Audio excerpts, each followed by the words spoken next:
সকাল সব বন্ধুদের।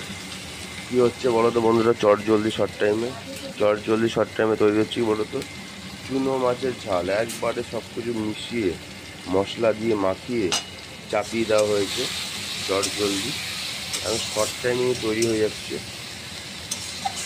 চুনো মাছের ঝাল। কি বলতো বন্ধুরা, এটা মোরলা মাছ, দারুণ কিন্তু খেতে লাগে।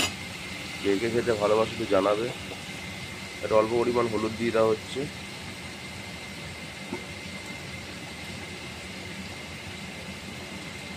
ঝটপট একটু হলুদ দিয়ে একটু ভালো করে নেড়ে চেড়ে নিতে হবে, ভালো করে নেড়ে চেড়ে নিতে হবে।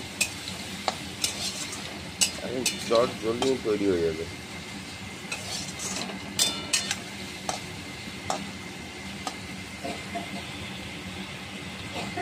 এইভাবে যদি তৈরি করা যায় চুনো মাছের ঝাল, খেতে কিন্তু দারুণ লাগবে। চট জলদি তৈরি হয়ে যাবে আর কি চুনো মাছের ঝাল। শুভ সকালের অনেক অনেক শুভেচ্ছা আমার তরফ থেকে।